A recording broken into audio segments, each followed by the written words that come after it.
నమస్కారం ETV news కి స్వాగతం. ముందుగా ముఖ్యాంశాలు.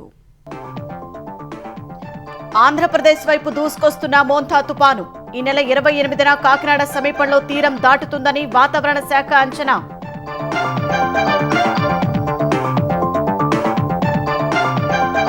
తుపాను ప్రభావంతో తెలుగు రాష్ట్రాలకు భారీ వర్ష సూచన. ఆంధ్రప్రదేశ్లో పలు జిల్లాలకు రెడ్ అలర్ట్. ఈ నెల 28, 29న తెలంగాణలో వానలు. తెలంగాణలో డీసీసీలపై పూర్తయిన కసరత్తు. సగానికి పైగా బలహీన వర్గాలకు ఇవ్వాలని నిర్ణయం. ఈ నెలాఖరులోగా ప్రకటించే అవకాశం. వరంగల్ ఎంజీఎంలో వైద్యులు సిబ్బంది నిర్లక్ష్యంపై ప్రభుత్వం ఆగ్రహం. సూపరింటెండెంట్ తొలగింపు, ప్రక్షాళనకు మంత్రి ఆదేశాలు.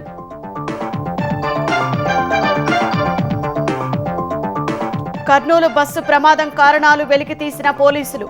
బైకర్ మద్యం మత్తే 19 మంది ప్రయాణికుల ఉసురు తీసిందని స్పష్టీకరణ. 20,000 ఎకరాలతో గ్రేటర్ విశాఖ ఎకనామిక్ జోన్. మంత్రి లోకేష్ ఆదేశాలతో ప్రణాళికలు రచిస్తున్న అధికారులు. 4 జిల్లాల పరిధిలో భూసేకరణ.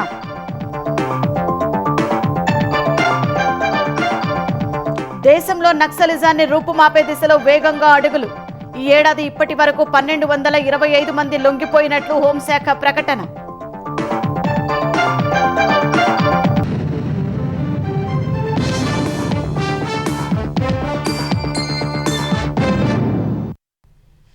ఆంధ్రప్రదేశ్కు మోంతా తుపాను ముప్పు ముంచుకొస్తోంది. బంగాళాఖాతంలో బలపడిన వాయుగుండం సోమవారికి తీవ్ర తుపానుగా రూపాంతరం చెందుతుందని ఐఎండీ అంచనా వేసింది.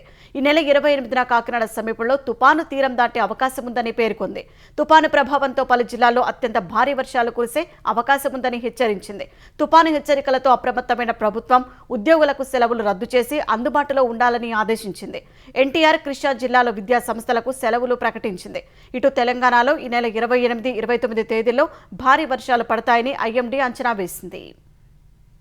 మోంతా తుపాను ప్రభావంతో ఆంధ్రప్రదేశ్లోని పలు ప్రాంతాల్లో విస్తారంగా వర్షాలు కురిసే అవకాశం ఉందని అమరావతి వాతావరణ కేంద్రం పేర్కొంది. సోమ, మంగళ, బుధవారాల్లో కొన్ని జిల్లాల్లో అత్యంత భారీ వర్షాలు కురిసే అవకాశం ఉందంటూ రెడ్ అలర్ట్ జారీ చేసింది. సముద్రం అలజడిగా మారినందున బుధవారం వరకు మత్స్యకారులు వేటకు వెళ్లరాదని విశాఖలోని తుపాను హెచ్చరికల కేంద్రం సూచించింది. విశాఖపట్నం, మచిలీపట్నం, కృష్ణపట్నం, నిజాంపట్నం, గంగవరం, కాకినాడ పోర్టులకు 1వ నెంబరు హెచ్చరికలు జారీ చేసింది. తీవ్ర తుపాను తీరం దాటే సమయంలో గరిష్టంగా గంటకు 110 కిలోమీటర్ల వేగంతో గాలులు వీయొచ్చని ఏపీ విపత్తుల నిర్వహణ సంస్థ తెలిపింది. ప్రజలు అప్రమత్తంగా ఉండాలని సూచించింది. మోంతా తుపాను ప్రభావంతో నేటి నుంచి 29 వరకు భారీ నుంచి అత్యంత భారీ వర్షాలు కురుస్తాయని వాతావరణ శాఖ హెచ్చరించగా ఆంధ్రప్రదేశ్ ప్రభుత్వం అప్రమత్తమైంది. అన్ని శాఖలు ముందస్తు చర్యలకు ఉపక్రమించాయి. సహాయక చర్యల్లో భాగంగా 8 ఎన్డీఆర్ఎఫ్, 9 ఎస్డీఆర్ఎఫ్ బృందాల్ని సిద్ధం చేసినట్లు విపత్తుల నిర్వహణ సంస్థ ఎండీ ప్రఖర్ జైన్ తెలిపారు.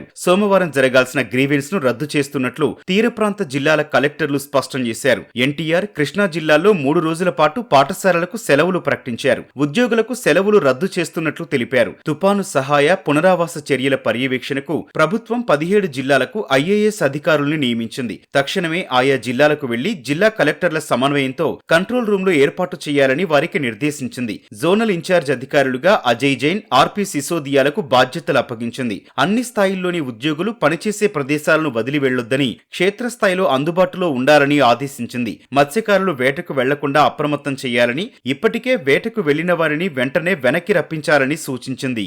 తుపాను ప్రభావంతో భారీ వర్షాలు కురిసే అవకాశం ఉన్న దృష్ట్యా ఆర్ఎండ్బీ శాఖ అధికారులు ముందు జాగ్రత్త చర్యలు చేపట్టాలని మంత్రి బీసీ జనార్దన్ రెడ్డి సూచించారు. ప్రయాణికులు, ప్రజా రవాణాకు అంతరాయం కలగకుండా, రోడ్డు ప్రమాదాలకు తావివ్వకుండా చర్యలు చేపట్టాలని అధికారులకు దిశానిర్దేశం చేశారు. వైద్యారోగ్య శాఖ సన్నద్ధతపై మంత్రి సత్యకుమార్ యాదవ్, ఉన్నతాధికారులు, సిబ్బందితో టెలికాన్ఫరెన్స్ నిర్వహించారు. గత అనుభవాల దృష్ట్యా గ్రామ, మండల, జిల్లా, రాష్ట్ర స్థాయిల్లో అధికారులు సమన్వయంతో వ్యవహరించాలని మంత్రి సూచించారు. తుపాను అనంతరం అంటువ్యాధులు ప్రబలకుండా అత్యవసర స్పందన బృందాలతో పర్యవేక్షించాలని, అత్యవసర సేవలు, మందులు ప్రజలకు అందుబాటులో ఉండేలా చూడాలన్నారు.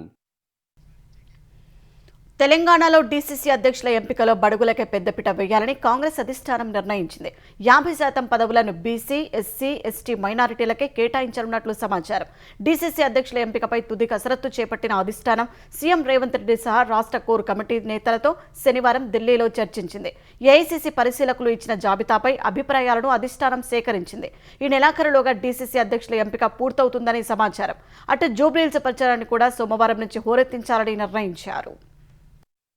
తెలంగాణలో డీసీసీ అధ్యక్షుల ఎంపిక కోసం ఢిల్లీలో కాంగ్రెస్ అధిష్టానం శనివారం కీలక సమావేశం నిర్వహించింది. ఏఐసీసీ ప్రధాన కార్యదర్శి కేసీ వేణుగోపాల్ సమక్షంలో జరిగిన ఈ భేటీలో రాష్ట్ర కాంగ్రెస్ వ్యవహారాల ఇన్ఛార్జి Meenakshi Natarajan, CM Revanth Reddy, deputy CM Bhatti Vikramarka, TPCC అధ్యక్షుడు మహేష్ గౌడ్, విశ్వనాథన్, వంశీచంద్ రెడ్డి పాల్గొన్నారు. దేశవ్యాప్తంగా అన్ని రాష్ట్రాల్లో డీసీసీ అధ్యక్షుల ఎంపికను కాంగ్రెస్ అధిష్టానం ప్రతిష్టాత్మకంగా తీసుకుంది. ఏఐసీసీ పరిశీలకులను క్షేత్రస్థాయికి పంపి కార్యకర్తలు, నాయకుల అభిప్రాయాలను తెలుసుకుంది.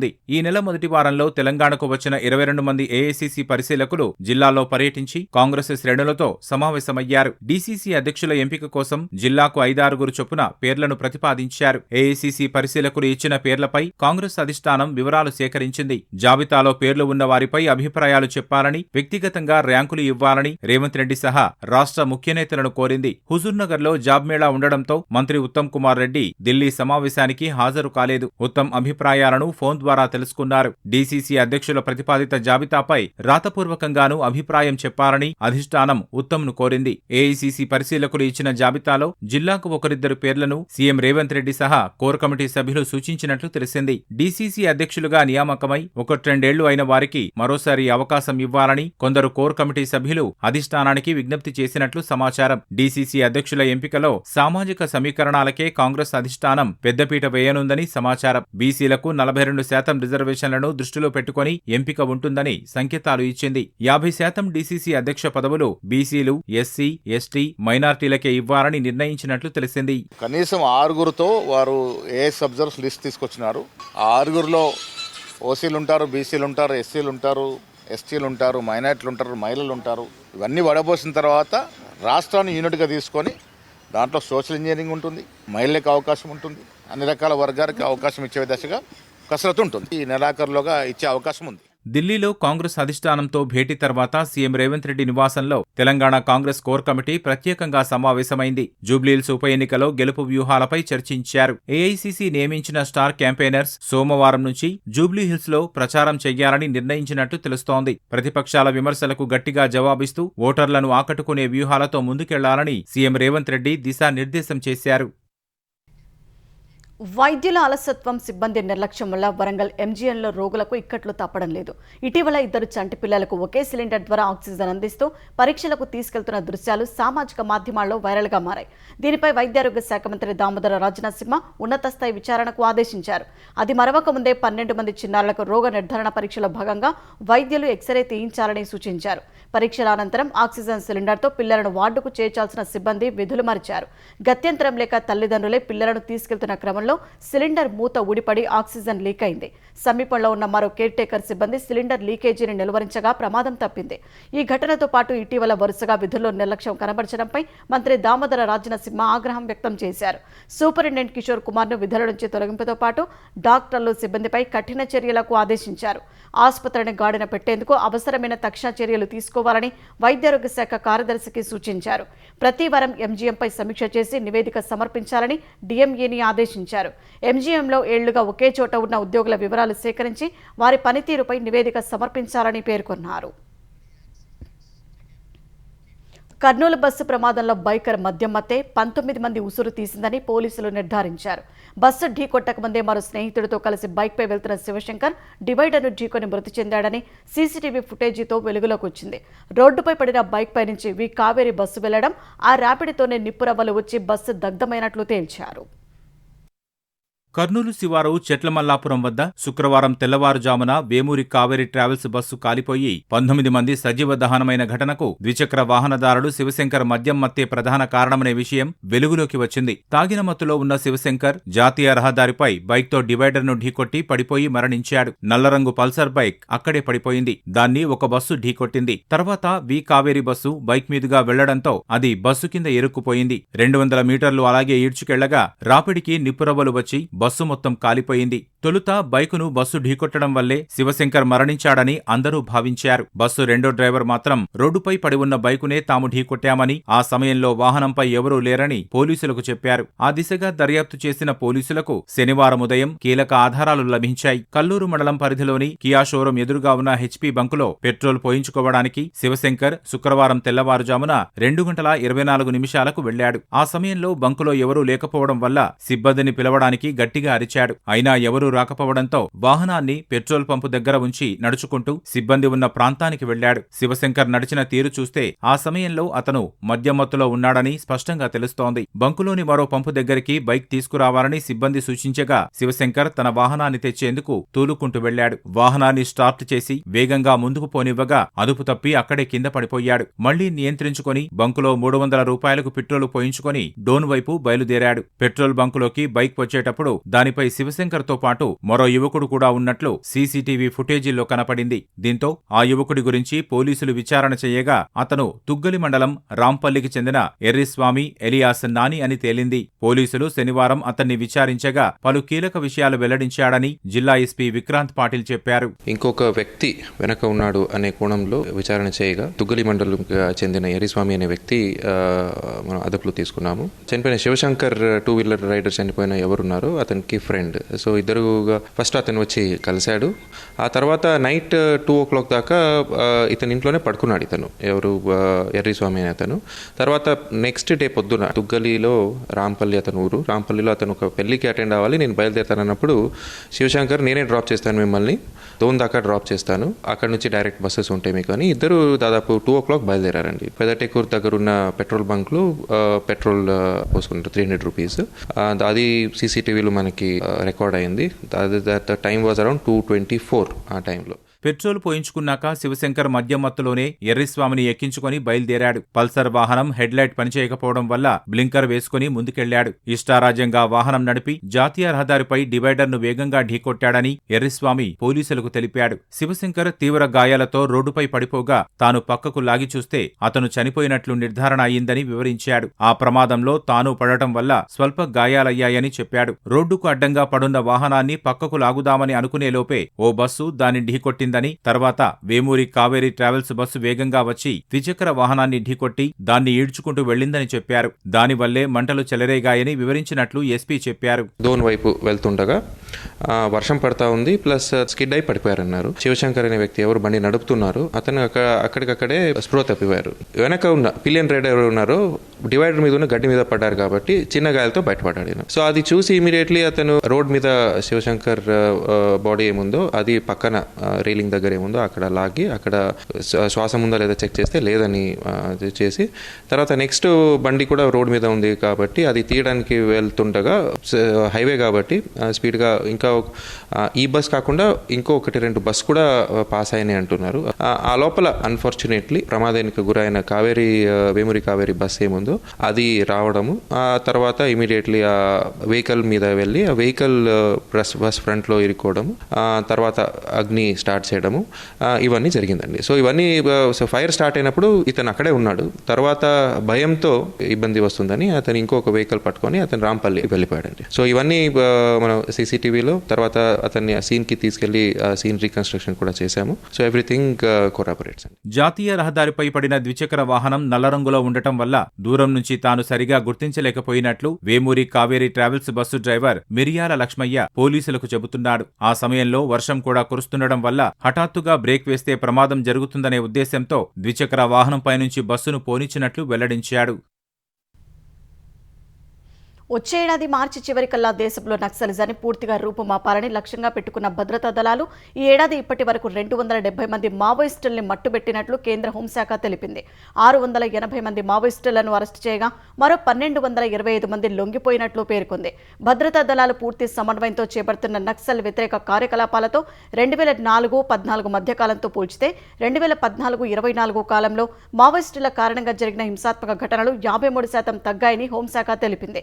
అదే సమయంలో నక్సల్ హింసలో భద్రతా సిబ్బంది మరణాలు 73%, పౌర మరణాలు 70% తగ్గాయని వివరించింది. గత దశాబ్ద కాలంలో నక్సల్ ప్రభావిత ప్రాంతాల్లో 576 పోలీస్ స్టేషన్స్, 336 కొత్త సెక్యూరిటీ క్యాంప్స్, 68 హెలిప్యాడ్లను నిర్మించారు. ఫలితంగా నక్సల్ ప్రభావిత జిల్లాల సంఖ్య గత దశాబ్ద కాలంలో 126 నుంచి 18కి తగ్గింది.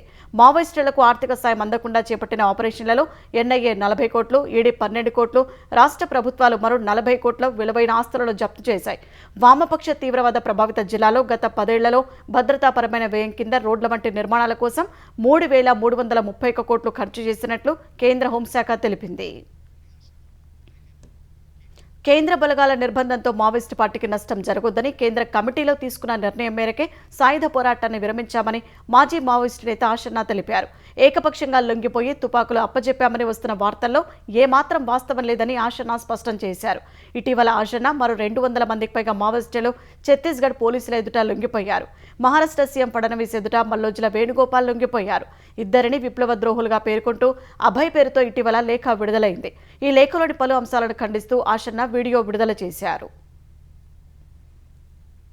మారిన పరిస్థితులు, ఈ నిర్బంధము, ఈ స్థితిలో మనం పార్టీని కాపాడుకోవడము, మన విప్లవోద్యమాన్ని కాపాడుకోవడానికి మనం సాయుధ పోరాట విరమణ చేయడం తప్ప మన ముందు మరొక మార్గం లేదని చెప్పనేటువంటి నిర్ణయానికి మా పార్టీ ప్రధాన కార్యదర్శి నేతృత్వంలో అట్లాంటి నిర్ణయానికి వచ్చి సీసీ కోర్ మీటింగ్లో దాన్ని పెట్టి ఫైనల్ నిర్ణయం చేసుకోవాలని చెప్పనేటువంటిది అనుకోవడం జరిగింది. వర్షాకాలానికి ముందే 2-3 పెద్ద ఆపరేషన్లు జరగడానికి అవకాశం ఉన్నది అని చెప్పనేటువంటిది ఒక అంచనా లేదా కొంత సమాచారం మాకున్నది. నష్టాలు నివారించుకునే ప్రయత్నం చేద్దాం అనేటువంటి దగ్గర నుండి సీసీ కోర్ సమావేశం కాకముందే ప్రభుత్వ సాయుధ బలగాలు అభియాన్ను ఆపేలాగా చేయడంలో భాగంగా మేము అప్పుడంతా ప్రక్రియ నడిపించడం జరిగింది. ఏదో తమ స్వార్థంతో సుఖలాలసలు అని చెప్పి అనేటువంటిది అంటున్నారు కదా, అట్లా ఉన్నటువంటి వాళ్ళు కాదు, మీరు తొందరపడుతున్నారు మీరు అనేటువంటిది గుర్తించండి. ఇది మన పార్టీ కామ్రేడ్స్కి అయితే చెప్పాల్సినటువంటిది. మాలో విప్లవతత్వం ఇప్పటికీ ఉన్నది.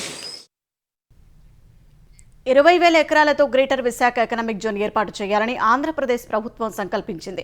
నీతి ఆయోగ్ వీఈఆర్ ప్రాజెక్టులో భాగంగా అడుగులు వేస్తోంది. ఇటీవల పర్యటనలో మంత్రి లోకేష్ విశాఖ, విజయనగరం, శ్రీకాకుళం, అనకాపల్లి జిల్లాలను కలిపి ఎకనామిక్ జోన్గా చేయాలని 4 జిల్లాల కలెక్టర్లకు ఆదేశాలు ఇవ్వగా భూసేకరణకు ప్రణాళిక సిద్ధం చేస్తున్నారు. విశాఖలో 3 నుంచి 5,000 ఎకరాలు, మిగిలిన 3 జిల్లాల నుంచి 15,000 ఎకరాల ప్రభుత్వ, ప్రైవేటు భూములు సేకరించాలని చూస్తున్నారు. ఇవి జాతీయ రహదారికి అనుసంధానమయ్యేలా మౌలిక వస్తువులు ఎలా అభివృద్ధి చేయాలనే దానిపై చర్చిస్తున్నారు. విశాఖ ఎకనామిక్ రీజియన్ పేరుతో మరో ప్రాజెక్టును నీతి ఆయోగ్ తీసుకొచ్చింది. ఇందులో విశాఖ, విజయనగరం, శ్రీకాకుళం, అనకాపల్లి, కాకినాడ, తూర్పు గోదావరి, అల్లూరి సీతారామరాజు, పార్వతీపురం మండ్యంతో కలిపి మొత్తం 8 జిల్లాలుంటాయి. ప్రస్తుతం ఈ ప్రాంత జీడీపీ $49 బిలియన్ ఉంది. 2032 నాటికి $120 బిలియన్ ఆర్థిక వ్యవస్థగా తీర్చిదిద్దాలని వీఈఆర్ ప్రాజెక్టులో లక్ష్యంగా నిర్దేశించారు. 2032 నాటికి ఈ ప్రాజెక్టు ద్వారా 20 లక్షల ఉద్యోగాలు వస్తాయని అంచనా. 2047 నాటికి $1 ట్రిలియన్ చేర్చాలని సంకల్పించారు. వైసీపీ అధినేత జగన్ మానసిక పరిస్థితి బాగోలేదని, ఆయనకు చికిత్స అవసరమని తెలుగుదేశం సీనియర్ నేత సోమిరెడ్డి చంద్రమోహన్ రెడ్డి అన్నారు. అరగంట అసెంబ్లీలో కూర్చోలేని జగన్ ప్రెస్ మీట్లలో మాత్రం గంటలు కూర్చొని అబద్ధాలు చెబుతున్నారని ధ్వజమెత్తారు. కూటమి ప్రభుత్వం రాష్ట్రానికి ఏదైనా సాధిస్తే మొదట తన మీడియాలో వ్యతిరేకిస్తూ మరుసటి రోజు అది తానే తెచ్చారని చెప్పుకుంటున్నారని ఎద్దేవా చేశారు. వైఎస్ జగన్మోహన్ రెడ్డిలో నాకేదో తేడా కనిపిస్తుంది. ఒకప్పుడు బాలకృష్ణ గారి ఫ్యాన్గా ఆయన ఫ్లెక్సీలు మోసి ఆయన్ని ర్యాలీలు చేసిన వాడు ఈరోజు తాడేపల్లి ప్యాలెస్లో కూర్చొని ఏం మాట్లాడుతుంటావు? అసెంబ్లీలో బాలకృష్ణ గారి గురించి ఏం కామెంట్ చేస్తావు? దమ్ముంటే అసెంబ్లీకి రావాలా? అసెంబ్లీకి వచ్చి అడుగుపెట్టే గట్స్ లేవు. బాలకృష్ణ గారి గురించి నీ ఇష్టం వచ్చినట్టు మాట్లాడతావు.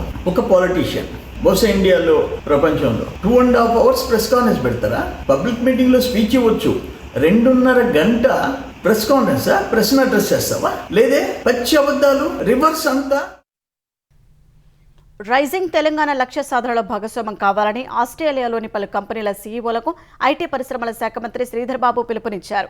ఆ దేశ పర్యటనలో భాగంగా సిడ్నీలో the centre for Australia India relations ఆధ్వర్యంలో నిర్వహించిన బిజినెస్ కాంక్లేవ్లో శ్రీధర్ బాబు పాల్గొన్నారు. దేశంలోనే అత్యంత వేగంగా అభివృద్ధి చెందుతున్న రాష్ట్రాల్లో తెలంగాణ ముందు వరుసలో ఉందని మంత్రి శ్రీధర్ బాబు పేర్కొన్నారు. తక్కువ సమయంలో పటిష్ట ఆర్థిక వ్యవస్థ, స్థిరమైన పాలన, సమర్థ నాయకత్వం కారణంగా అంతర్జాతీయ పెట్టుబడులకు అత్యంత సురక్షితమైన గమ్యస్థానంగా మారిందన్నారు.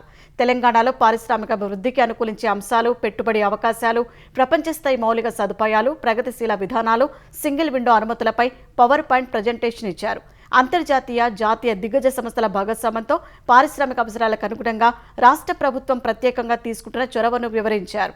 AI, data analytics, machine learning, gaming, animation, VFX, సెమీకండక్టర్లు, ఏరోస్పేస్, డిఫెన్స్, గ్రీన్ ఎనర్జీ, ఈవీల రంగాల్లో అవకాశాలు పుష్కలంగా ఉన్నాయని, పెట్టుబడులు పెట్టేందుకు ముందుకు రావాలని కోరారు. ప్రభుత్వం తరపున అండగా ఉంటామని హామీ ఇచ్చారు. హైదరాబాద్లో కరుడుగట్టిన రౌడీ షీటర్ అన్సారీపై కాల్పులు జరిపిన డీసీపీ చైతన్య కుమార్ తెగువను కేంద్ర మంత్రి బండి సంజయ్ ప్రశంసించారు. తన గన్మెన్పై కత్తితో దాడికి యత్నించిన రౌడీ షీటర్పై డీసీపీ 2 రౌండ్ల కాల్పులు జరిపారు. ఈ ఘటనలో అన్సారీ తీవ్రంగా గాయపడగా పోలీసులు సమీపంలోని ఆసుపత్రికి తరలించారు. రౌడీ షీటర్ను నిలువరించే క్రమంలో స్వల్పంగా గాయపడ్డ డీసీపీ గన్మెన్ మలక్పేటలోని ఓ ఆసుపత్రిలో చికిత్స పొందుతున్నారు. ఈ ఘటనలో డీసీపీ అయిన గన్మెన్ ధైర్య సాహసాలు పోలీసులకు స్ఫూర్తిదాయకమని బండి సంజయ్ ఒక ప్రకటనలో కొనియాడారు. శాంతి భద్రతల విషయంలో రాజీ పడొద్దన్న సంజయ్ ఎంతటి వారైనా కఠినంగా వ్యవహరించాల్సిందేనని స్పష్టం చేశారు. మరోవైపు తెలంగాణలో శాంతి భద్రతలు పూర్తిగా క్షీణించాయని బీజేపీ రాష్ట్ర అధ్యక్షుడు రామచంద్రరావు ఆరోపించారు. హైదరాబాద్ విక్టరీ గ్రౌండ్ వద్ద కాల్పులు జరిగిన స్థలాన్ని రామచంద్రరావు పరిశీలించి కారణాలపై ఆరా తీశారు. పోలీసులకే రక్షణ లేకుండా పోయిందని, ఇక సామాన్యుల పరిస్థితి ఏంటని ప్రశ్నించారు. మన నిజామాబాద్ లో కానిస్టేబుల్ చంపడం జరిగింది. ఇక్కడ పోలీసు డీసీపీ మీదనే అటాక్ చేసి పారిపోతుంటే పోలీసులు ఫైరింగ్ చేయాల్సి వచ్చింది. డీసీపీ కూడా గాయాలైనట్టు సమాచారం వస్తా ఉంది. సామాన్య ప్రజలు వదిలిపెట్టిన పోలీసులు కూడా రక్షణ లేకుండా అయిపోయింది. రేవంత్ రెడ్డి సర్కార్ గా మారింది. దీనికి కేవలం బుజ్జగించేటటువంటి ఒక విధానాలు మాత్రమే కారణము. హైదరాబాద్కు సంబంధించి కేసీఆర్ హయాంలో చేసిన అభివృద్ధితో పాటు 2 ఏళ్ల కాంగ్రెస్ వైఫల్యాలను ప్రజలకు వివరించాలని గ్రేటర్ హైదరాబాద్ నేతలకు బీఆర్ఎస్ కార్యనిర్వాహక అధ్యక్షుడు కేటీఆర్ సూచించారు. జూబ్లీహిల్స్ ఉప ఎన్నిక నేపథ్యంలో గ్రేటర్ నేతలతో తెలంగాణ భవన్లో సమావేశమైన ఆయన నగరానికి సంబంధించి పూర్తి అవగాహన ఉన్న నాయకులు ఉప ఎన్నికలో క్రియాశీలకంగా పనిచేయాలన్నారు. అసెంబ్లీ ఎన్నికలో గ్రేటర్ ప్రజలు బీఆర్ఎస్కు పూర్తి అండగా నిలిచారని, ఆ నమ్మకాన్ని నిలబెట్టుకోవాలని కేటీఆర్ తెలిపారు. కాంగ్రెస్ వైఫల్యాలను ప్రజలకు గుర్తు చేయాలని కేటీఆర్ సూచించారు. హైదరాబాద్ అభివృద్ధిని పూర్తిగా పక్కన పెట్టి కేవలం రాజకీయాలకే కాంగ్రెస్ ప్రాధాన్యమిస్తోందని ఆక్షేపించారు. 22 నెలల పాలనలో జరిగిన హైడ్రా విధ్వంసాన్ని ఎక్కడికక్కడ వివరించారని పార్టీ శ్రేణులకు దిశానిర్దేశం చేశారు. త్వరలోనే 10 నియోజకవర్గాలకు ఉప ఎన్నికలు వస్తాయన్న కేటీఆర్ జీహెచ్ఎంసీపై 3వ గులాబీ జెండా ఎగరడం ఖాయమని ధీమా వ్యక్తం చేశారు. రంగారెడ్డి జిల్లా శేరిలింగంపల్లి మండలం కొండాపూర్లో భూ కబ్జాను హైడ్రా అడ్డుకుంది. దాదాపు 86 కోట్ల విలువైన భూమిని కాపాడింది. ఇప్పటికే రాఘవేంద్ర కాలనీలో 2000 గజాల పార్కు స్థలాన్ని కాపాడిన హైడ్రా దగ్గరలోనే ప్రజావసరాలకు ఉద్దేశించిన 4300 గజాల స్థలాన్ని రక్షించింది. కొండాపూర్ రాజరాజేశ్వరి నగర్లో ఉస్మానియా యూనివర్సిటీ టీచర్స్ వెల్ఫేర్ సొసైటీలోని ఈ స్థలాన్ని కాపాడింది. 1978లో గ్రామ పంచాయతీ లేఅవుట్ ప్రకారం మొత్తం 350 ప్లాట్లు ఉన్నాయి. పాఠశాల భవనం, ఇతర ప్రజావసరాల కోసం స్థలాన్ని అప్పట్లో లేఅవుట్ చేసినట్లు చింతల పోచయ్య ఆయన కుటుంబ సభ్యులు చూపించారు. అదే స్థలాన్ని లేఅవుట్ వేసిన పోచయ్య ఆయన కుటుంబ సభ్యుడు చింతలరాజు 3 భాగాలుగా విడదీసి లావాదేవీలు జరపడంలో కొళ్ల మాధవరెడ్డి హస్తముందని, తప్పుడు డాక్యుమెంట్లతో అమ్మకాలు చేశారని తెలిపారు. మాధవరెడ్డి కుమారుడు ఒక భాగాన్ని కొనుగోలు చేయగా పోచయ్య రాజు పేరిట 2 భాగాలు ఉన్నట్టు డాక్యుమెంట్లు సృష్టించారు. 3 భాగాల్లో మాధవరెడ్డి డెవలప్మెంట్ అగ్రిమెంట్ కుదుర్చుకొని దందా నడుపుతున్నారు. ఇదే విషయాన్ని కాలనీ ప్రతినిధులు హైడ్రా ప్రజావాణిలో ఫిర్యాదు చేయగా కమిషనర్ రంగనాథ్ ఆదేశాలతో క్షేత్రస్థాయిలో పరిశీలించిన హైడ్రా అధికారులు ఆక్రమణలు నిజమేనని నిర్ధారించి వాటిని తొలగించారు. స్థలం చుట్టూ ఫెన్సింగ్ వేసి హైడ్రా బోర్డులు ఏర్పాటు చేశారు. పోచయ్య, రాజు, మాధవరెడ్డి, అతని కుమారుడిపై గచ్చిబౌలి పోలీస్ స్టేషన్లో క్రిమినల్ కేసులు నమోదు చేశారు.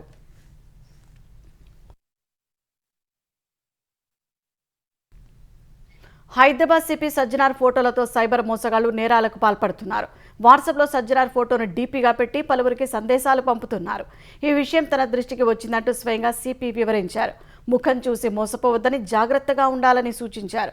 వాట్సాప్లో తన ఫోటోను డీపీగా పెట్టి తెలిసిన వారికి తన పేరిట సందేశాలు పంపుతున్నట్లు సమాచారం అందిందన్నారు.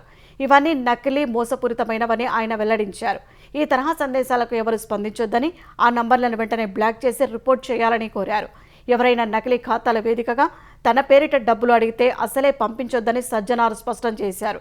జాగ్రత్తగా ఉండి సైబర్ మోసగాళ్లకు అడ్డుకట్ట వేయాలని వివరించారు. నకిలీ వాట్సాప్ ఖాతాల దృష్టికి వస్తే cyber crime help line number 1930కి ఫోన్ చేసి సమాచారం ఇవ్వాలన్నారు. పాకిస్తాన్ ఆఫ్ఘనిస్తాన్ ఘర్షణల్లో వందల సంఖ్యలో సైనికులు మృతి చెందిన వేళ పాక్ రక్షణ మంత్రి ఖవాజా ఆసిఫ్ తాలిబాన్లను తీవ్రంగా హెచ్చరించారు. ఇస్తాంబుల్లో 2 దేశాల మధ్య జరుగుతున్న శాంతి చర్చలపై అంగీకారం కుదరకపోతే పాకిస్తాన్ అధికారికంగా బహిరంగ యుద్ధాన్ని ప్రకటిస్తుందని స్పష్టం చేశారు. తాలిబాన్లు శాంతిని కోరుకుంటున్నారని ఆశిస్తున్నట్లు ఆసిఫ్ వెల్లడించారు. ఉగ్రదాడుల నెపంతో ఇటీవల పాక్ కాబూల్పై భీకర వైమానిక దాడి చేసింది. తర్వాత 2 దేశాల మధ్య జరిగిన సరిహద్దు ఘర్షణల్లో ఇరు దేశాల పౌరులు, వందల మంది సైనికులతో పాటు ఆఫ్ఘన్ యువ క్రికెటర్లు కూడా చనిపోయారు. ఖతార్, తుర్కీ మధ్యవర్తిత్వంతో దోహాలో మొదటి దశ శాంతి చర్చలు జరిగినా ఎలాంటి ఫలితం రాలేదు. ఈ నేపథ్యంలో ఇస్తాంబుల్లో ప్రారంభమైన రెండో విడత శాంతి చర్చలు నేడు కొనసాగనున్నాయి. ఓవైపు ఆఫ్ఘన్ గడ్డ మీద ఉన్న తెహ్రీక్ ఈ తాలిబాన్ వంటి ఉగ్రవాదులు తమపై దాడులు చేస్తున్నారని పాకిస్తాన్ ఆరోపిస్తుండగా, మరోవైపు ఘర్షణలకు ఇస్లామాబాదే కారణమని కాబూల్ చెబుతోంది. పర్యాటక స్వర్గధామం రామోజీ ఫిల్మ్ సిటీలో ఫెస్టివల్ కార్నివాల్ సందడిగా సాగుతోంది. వారాంతపు సెలవులు రావడంతో ఫిల్మ్ సిటీకి పెద్ద ఎత్తున సందర్శకులు తరలివస్తున్నారు. కార్నివాల్లో భాగంగా ఏర్పాటు చేసిన కార్యక్రమాలు పర్యాటకులను కట్టిపడేస్తున్నాయి. వినోద కార్యక్రమాలు అలరిస్తున్నాయి.